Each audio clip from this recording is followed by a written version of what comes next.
$40,000.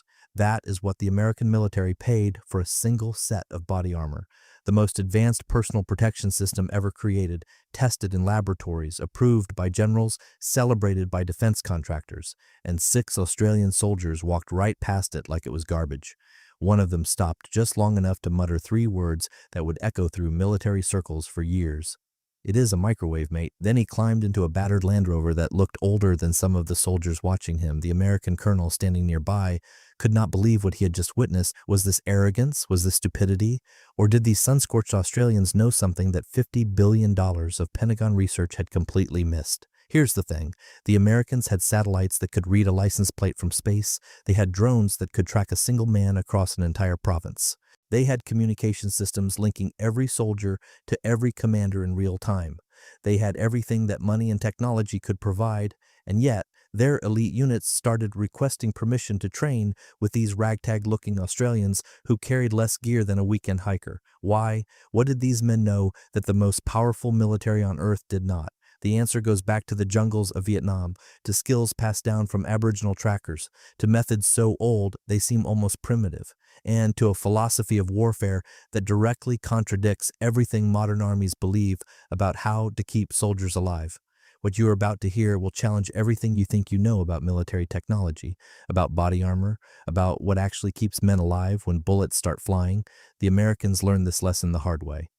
Some of them are still learning it today. Stay with me until the end. Because the most shocking part of this story is not the insult to American engineering, it is what happened next, when those same Australians proved their point in a way that left special operations commanders around the world completely speechless. The American colonel stood frozen in disbelief. His jaw literally dropped. He had just watched 6 Australian operators walk past a crate of brand new Interceptor body armor worth $40,000 per set. They did not even glance at it. One of them, a sun-scorched sergeant with a beard that would make a Taliban commander jealous, simply muttered 3 words that would become legendary among coalition forces in Kandahar. "It is a microwave, mate," and he kept walking toward a battered Land Rover that looked like it had survived the Tobruk siege. This was not arrogance, this was not stupidity, this was 2006 in Uruzgan province, Afghanistan. And the Australians knew something the Americans were only beginning to understand. But that insult to American engineering was just the first shock in a series of revelations that would reshape how the world's most powerful military thought about warfare itself. The year 2002 changed everything. When the first SASR operators touched Afghan soil just months after the September 11th attacks, they carried a reputation forged in the jungles of Vietnam and the deserts of East Timor. The Americans expected professional soldiers. What they got instead looked like something from a 1940s war documentary. Dusty, bearded, minimal gear, faded uniforms that seemed deliberately worn down. The Delta Force operators who met them at Bagram Airfield exchanged confused glances. These were supposed to be the elite, the best Australia had to offer. Where were the night vision arrays? Where was the ceramic plating? Where were the encrypted communication modules that cost more than a suburban house? The Australians smiled. They had heard this before. Their grandfathers had heard it at El Alamein. Their fathers had heard it in the Mekong Delta. And every single time the critics went silent after the first operation. But the real demonstration of their methods was still weeks away, and when it came, it would leave American commanders questioning everything they thought they knew about modern combat. What nobody told the Americans was that Australian Special Forces had been training for this exact war since 1966. Not the technology part. The other part, the ancient part, the part where a man reads the desert like a book and moves through the night like he was born in it. The contrast could not have been more stark. American operators carried an average of 54 kilograms of equipment into combat. Helmet-mounted displays, GPS trackers, encrypted radios with satellite uplinks, body armor rated to stop rifle rounds at point-blank range, hydration systems, medical kits, backup batteries, emergency beacons. They looked like soldiers from the year 2050. The Australians carried 18 kilograms, sometimes less, a rifle, ammunition, water, a knife, and something no amount of money could buy. Instinct. This weight difference was not merely about comfort or preference. It was about to become a matter of life and tragedy in the unforgiving valleys of Uruzgan province. The American body armor program represented the most expensive personal protection project in military history. The interceptor system cost taxpayers $11 billion to develop and deploy. Each vest contained ceramic plates capable of stopping a 7.62 millimeter round fired from 10 meters away. Pentagon officials called it revolutionary. Generals posed for photographs wearing it. Defense contractors celebrated with champagne. The Australians called it something else entirely. In the summer of 2006, U.S. Central Command issued a directive. All coalition forces operating in Regional Command South would be required to wear standard American protective equipment during combat operations. This included the interceptor vest, the advanced combat helmet, and the associated plate carrier system. The order came down through proper channels. It landed on the desk of the SASR commanding officer in Tarin Kaut. What happened next became the subject of whispered conversations in military circles for years. The Australian commander, whose name remains classified to this day, simply wrote a single word on the directive and sent it back through the same channels. No, not declined, not requesting exemption, not seeking alternative solutions, just no. The Americans were furious. This was a direct order from a 3-star general. This was about force protection. This was about preventing casualties. This was about ensuring that every operator who went outside the wire had the best possible chance of coming home alive. The Australians had a different perspective entirely, and their reasoning would shock everyone who heard it, from Pentagon planners to special operations commanders across 3 continents. Temperature. That was the first problem. The Afghan summer pushes mercury past 50 degrees Celsius with brutal regularity. The interceptor vest, with its multiple layers of Kevlar and ceramic plates, created what medical officers called a microclimate effect. The body could not cool itself. Sweat accumulated rather than evaporated. Core temperature rose. Cognitive function declined. The Australians had data. Their medical teams had been tracking heat casualties since operations began. Operators wearing the full American loadout suffered heat exhaustion at a rate 300% higher than those wearing minimal protection. In firefights lasting longer than 40 minutes, the heavily armored soldiers began making mistakes. Their reaction time slowed, their accuracy dropped, their decision-making deteriorated. One SASR medic documented a particularly damning case. An American soldier wearing full interceptor armor collapsed during a compound clearance in Helmand Province. His core temperature had reached 41.7 degrees Celsius. He required emergency evacuation. The operation was compromised. The target escaped, all because of equipment designed to save his life. But heat was only half the story. The other half involved something far more disturbing that went to the very heart of how these men fought and survived: mobility. The Australians understood something that computer models and laboratory tests could never capture. Combat is chaos. Combat is sprinting across open ground while rounds crack past your head. Combat is diving through windows and rolling behind walls and climbing over obstacles without a second of hesitation. Combat is the difference between life and something much worse, measured in fractions of a second. The interceptor vest added 16 kilograms to an operator's combat load. 16 kilograms that shifted with every movement.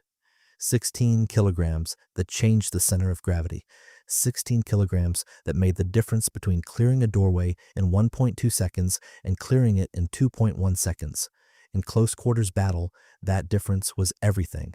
SASR operators had timed themselves. They had run the numbers with the obsessive precision that defined their organization. A team wearing minimal armor could clear a 6-room compound in 47 seconds. The same team wearing American protective equipment took 1 minute and 23 seconds, nearly double the time, nearly double the exposure, nearly double the risk. The Americans argued that the armor would stop bullets. The Australians argued that speed would prevent bullets from being fired in the first place. But the real argument went deeper than statistics and timing drills. It went to the core of what made the Australian approach fundamentally different from everyone else operating in Afghanistan. The lineage of SASR tracked back to a war that America desperately wanted to forget: Vietnam, the jungle conflict that broke the technological superiority myth for the first time.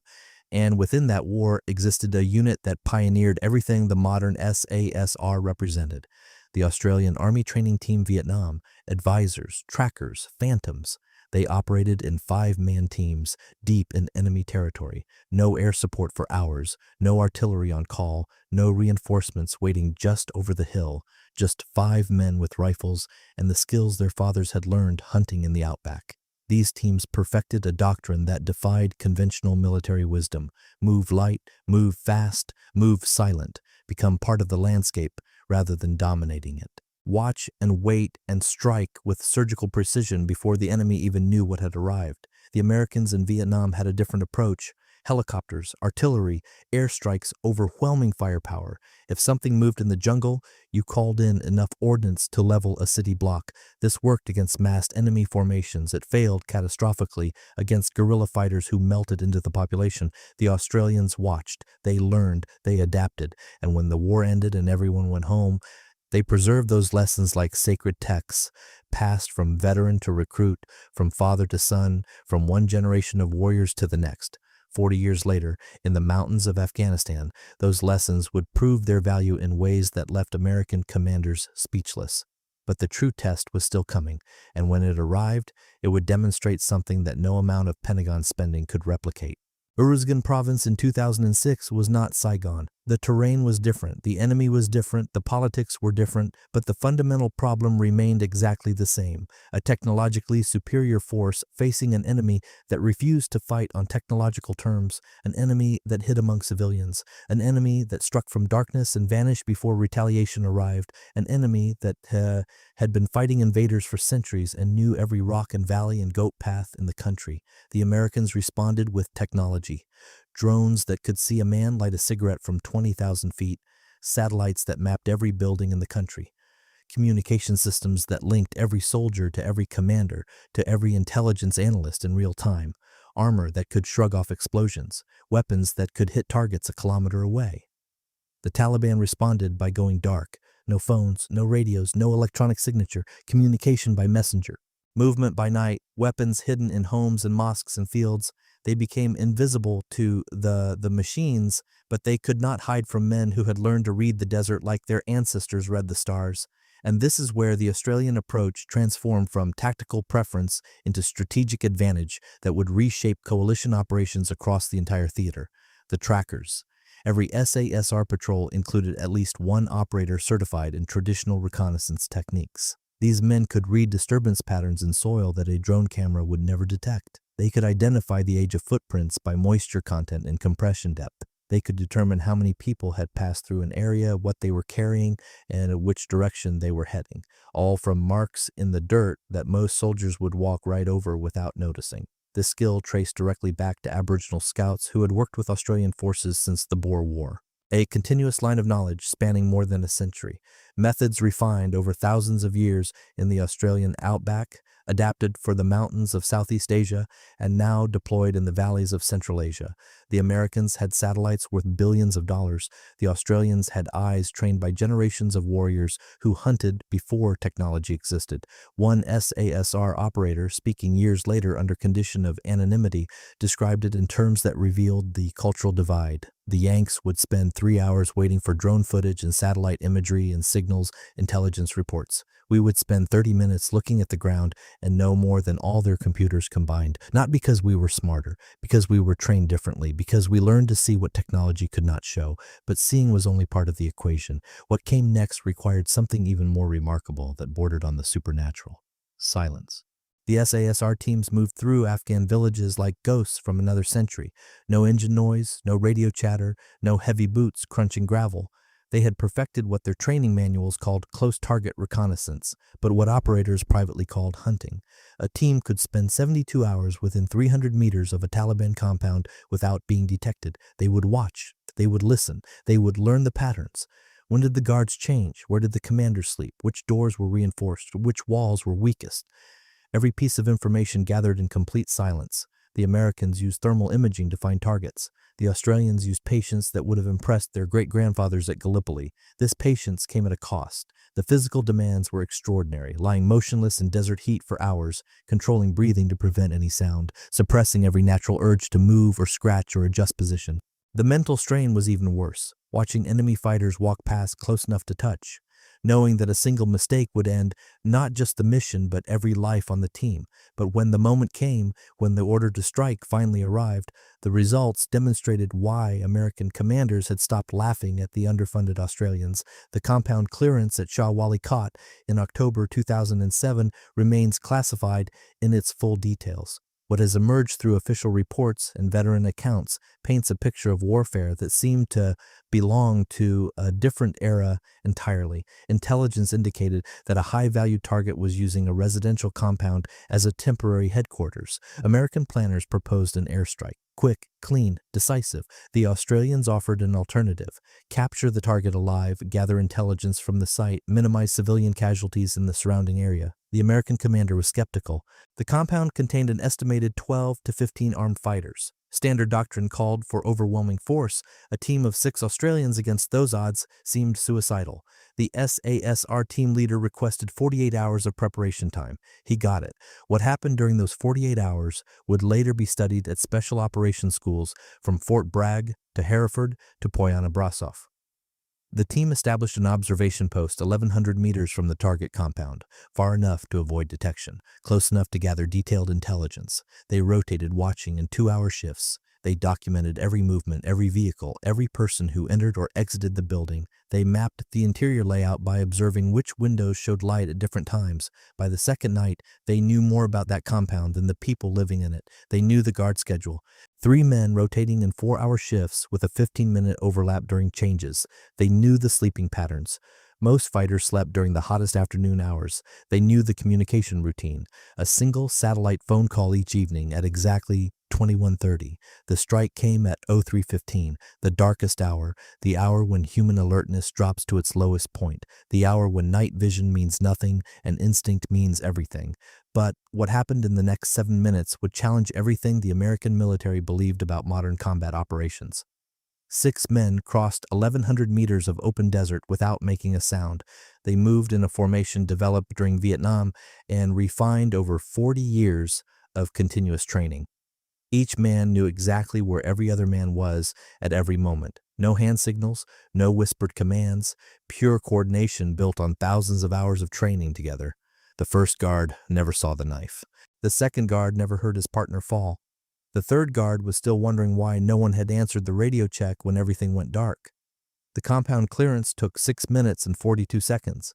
12 enemy fighters neutralized. 0 civilian casualties. 0 Australian casualties. The high-value target captured alive with a laptop containing intelligence that would lead to 17 additional operations over the following 6 months. The American commander who watched the operation unfold through drone footage sat in silence for a long moment after it ended. His aide asked if he wanted to prepare a statement for the intelligence briefing. The commander shook his head slowly. "I have spent 20 years in special operations. I have seen the best operators in the world. SEALs, Delta, Rangers, British SAS. All of them. What I just watched was something else entirely. That was not a military operation. That was a lesson from history itself." He paused before continuing with words that would circulate through military channels for years. "We have spent $50 billion on technology designed to do what those 6 men just did with their bare hands and Vietnam-era tactics, and we are not even close to matching them. But the real implications of this operation extended far beyond tactical admiration. Something was shifting in how the world's most powerful military viewed its smaller allies. Within months, American Special Operations units began requesting cross-training with SASR teams. They wanted to learn the tracking techniques that found targets invisible to satellites. They wanted to understand the patrol methods that made detection impossible. They wanted to master the silent movement that made the Australians invisible in terrain where everyone else seemed to glow like targets at a shooting range. The requests came from Delta Force, from SEAL Team 6, from units whose names remain classified. The most elite warriors America had ever produced were asking to learn from men they had once dismissed as underfunded amateurs. But something else was happening within the Australian community. Something darker that would take years to fully emerge. The 1,000-yard stare. Every veteran knows it. Every family recognizes it. That distant look in the eyes of someone who has seen things that words cannot describe. It appeared in photographs of soldiers from every war in human history. Gallipoli, Somme, Stalingrad, Khe Sanh. And now, the mountains of Afghanistan. The SASR operators who returned from deployment carried that look. They had spent months living in the gray zone where civilized rules did not apply. They had made decisions in fractions of seconds that would haunt them for decades. They had done things that were necessary but never easy, things that kept their teammates alive but extracted a price that no amount of medals or parades could repay. One veteran, speaking years after his service ended, described it in terms that revealed the true nature of their work. You train to become a weapon, and weapons do not feel. Weapons do not question. Weapons do what they are designed to do. But then you come home, and you are supposed to be human again, a father, a husband, a neighbor, and you wonder if that human part still exists somewhere inside the machine you built yourself into. This psychological cost was just beginning to manifest, but the full reckoning would shake Australia to its core. The Australian Defence Force would later face serious questions about mental health support for returning operators. The rates of post-traumatic stress among SASR veterans exceeded general military averages by significant margins. Several high-profile incidents raised uncomfortable questions about the psychological toll of extended special operations deployments. Families struggled to recognize the men who returned. Marriages collapsed under the weight of experiences that could never be shared. Some operators found they could not sleep without reliving the operations that had earned them medals. But in 2007, those questions remained in the future. The mission continued, the deployments continued, the silent operations continued, and the Americans continued to learn lessons that no defense contractor could sell them.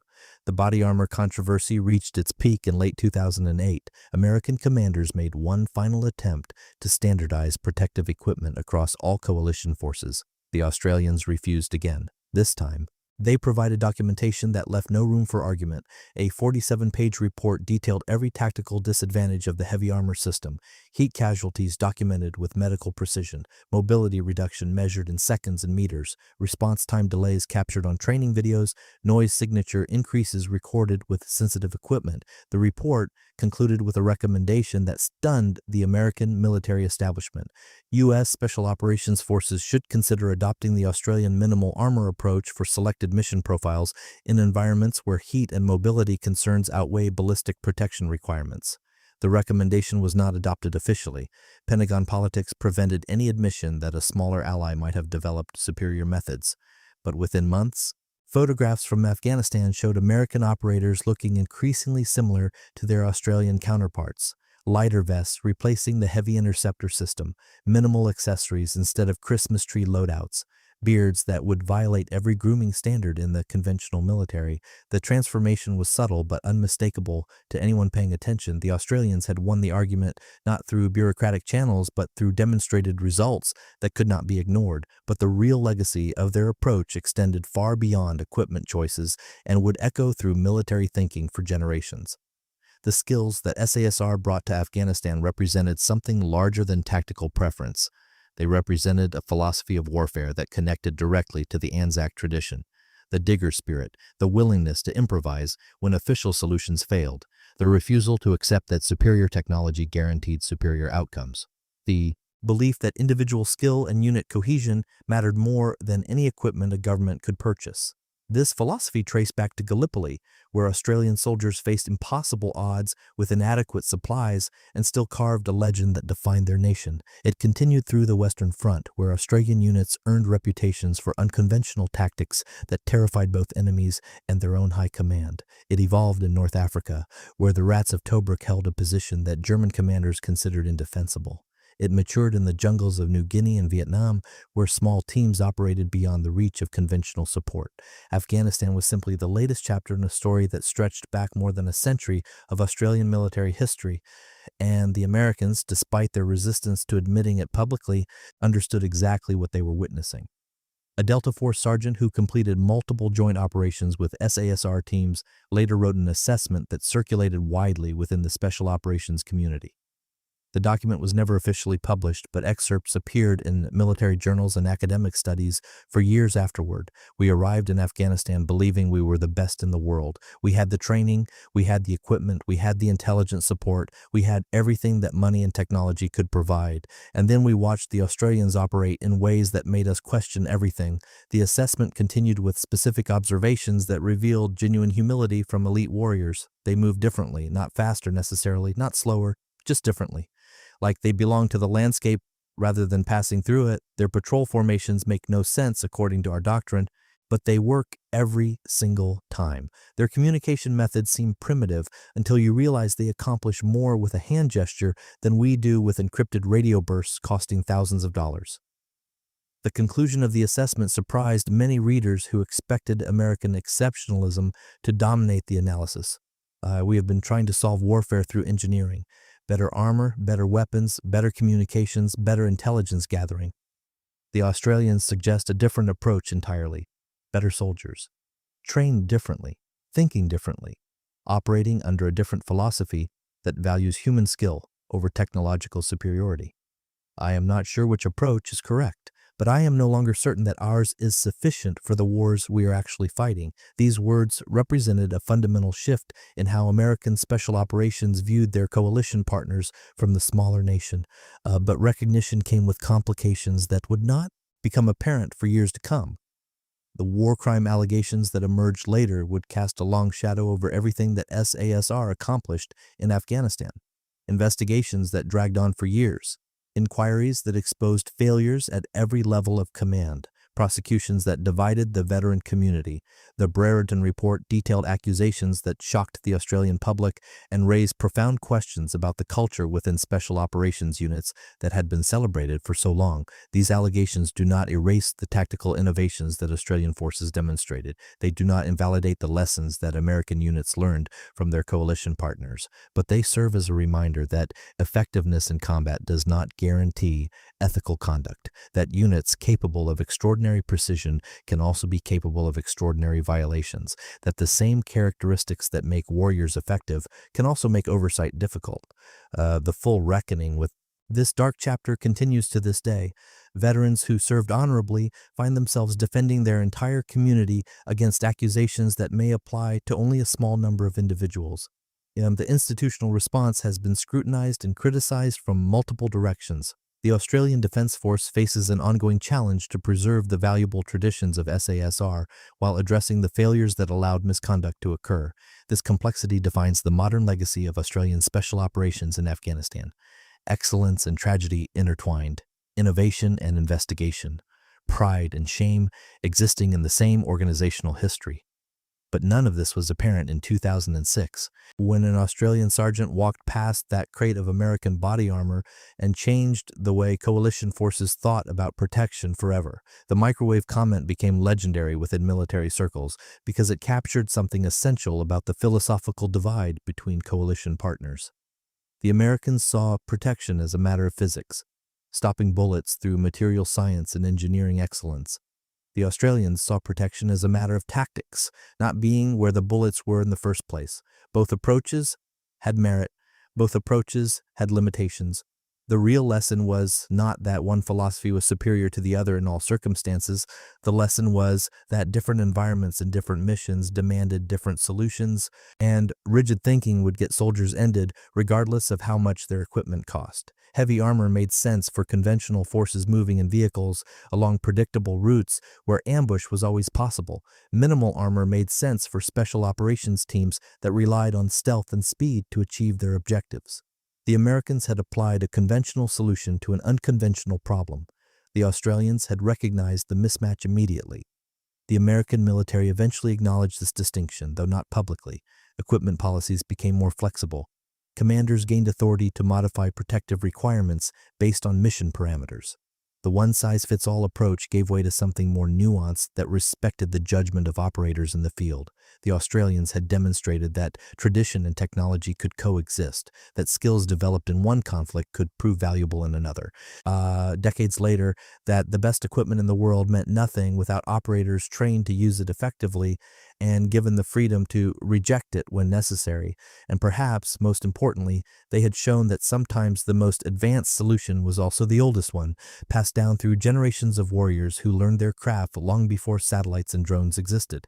The SASR presence in Afghanistan continued until 2021, when the final withdrawal ended 2 decades of Australian combat operations in that tortured country. The total cost exceeded $16 billion.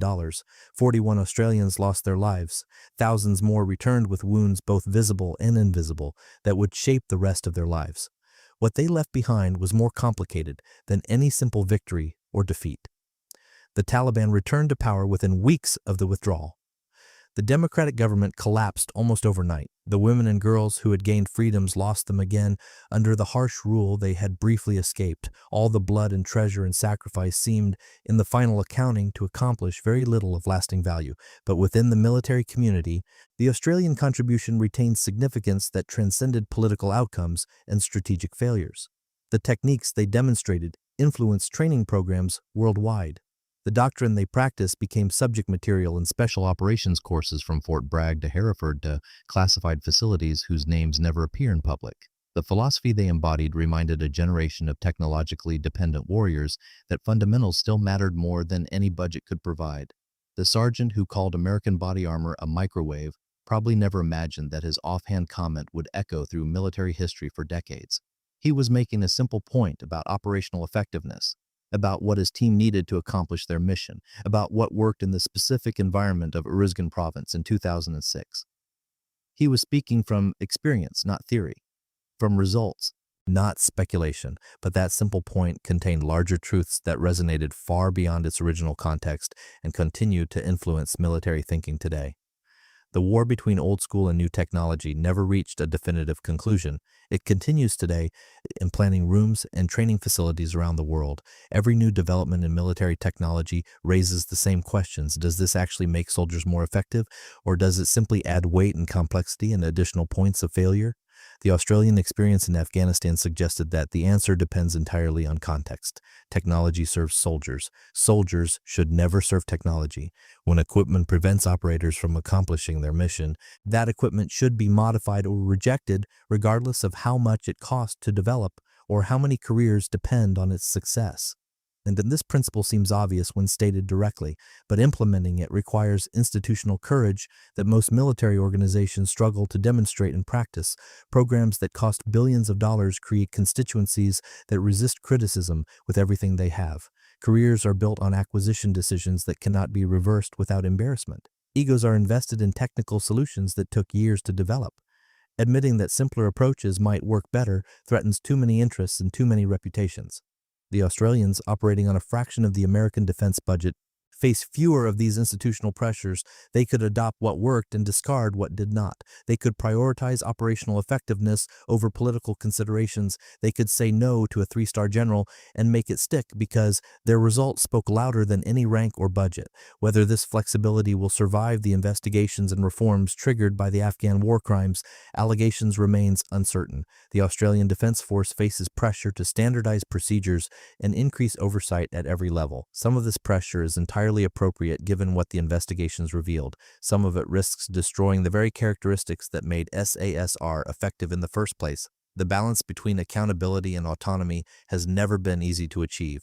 The coming years will reveal whether Australia can maintain its distinctive approach to special operations while addressing legitimate concerns about ethical conduct that can no longer be ignored. But one thing remains certain. Somewhere in the archives of coalition operations in Afghanistan, there are drone recordings of Australian patrols that military historians will study for generations to come. 6 men moving through hostile territory without making a sound. 6 men demonstrating skills that no amount of money can purchase. 6 men proving that the instincts of the past remain relevant in an age of technological warfare that their grandfathers could never have imagined. And somewhere in those same archives, there is probably footage of a bearded sergeant walking past a $40,000 body armor system like it was yesterday's garbage, making a point that needed no further explanation to anyone who understood what he was trying to accomplish.